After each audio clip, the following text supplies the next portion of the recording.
But they brought the whole family along and said, we'll celebrate the birthday with you and all your family. And when I saw them, I said, thank you so much for coming. How are things going? She said, they're going really well, and my daughter is so happy.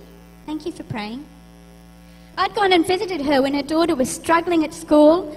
I knew how hard this mother worked, keeping the kids perfectly clean, helping them study in a tiny flat. But the lass was struggling at school. Her teachers are giving her a hard time. There wasn't much room for the parents to negotiate with the teacher. And my friend was desperate. They didn't have enough money to put her in a private school. How was she going to cope? And I'd sat with her and prayed. She'd been able to talk to the teacher. Things had got better. And as we farewelled them at the end, she smiled and she said, you prayed, and God answered. What's just finished? Ramadan. So with our friends, we've been celebrating Eid al-Fitr. This is the celebration of ending all this time of fasting and hardship with a great celebration, as the Saudis did down here at the Urban Village on Saturday.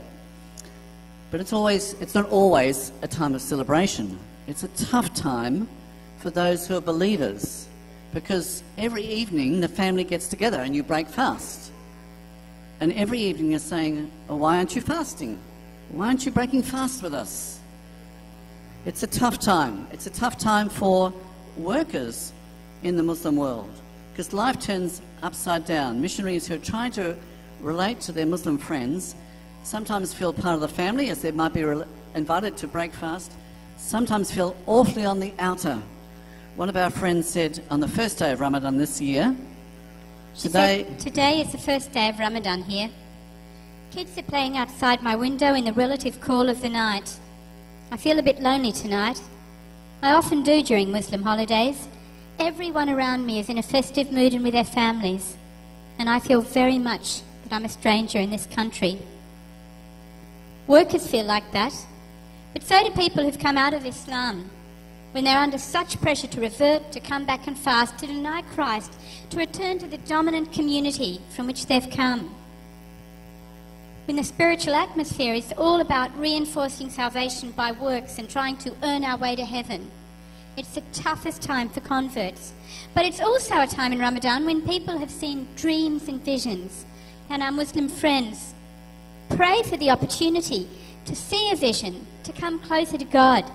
It's a time when as Christians we can pray with them that they will see the God who longs to draw them to himself. So many of our Muslim friends have seen Jesus. It's often good to ask a Muslim if they've ever seen Jesus in a dream. Many of them will say yes. I sat with a friend recently and she said, I had a dream when I came here. We were under so much pressure, trying to find work, trying to settle, and I had a dream that I was in a church. And I don't know if she'd ever walked into a church, but I had a dream that I was in a church and I had a headache. And someone came and washed my head with water and the headache went. She'd never heard of baptism, but she was in tears as she told me how this dream had touched her. And a few days later she went with a friend to church. She heard about baptism. She recognized what that dream was about, and she's beginning to respond to how God is drawing her to himself. We have a great high priest. He's gone to heaven before us. He's Jesus, the Son of God. Hold on to him. Jesus understands every weakness of ours because he was tempted in every way that we are. But he did not sin. So whenever we are in need, we should come bravely before the throne of our merciful God, so we can be treated with kindness and we'll find help. This is our encouragement to the Muslim world, that someone has gone before us into heaven and invites us in, and someone knows the pain and suffering that we've been through.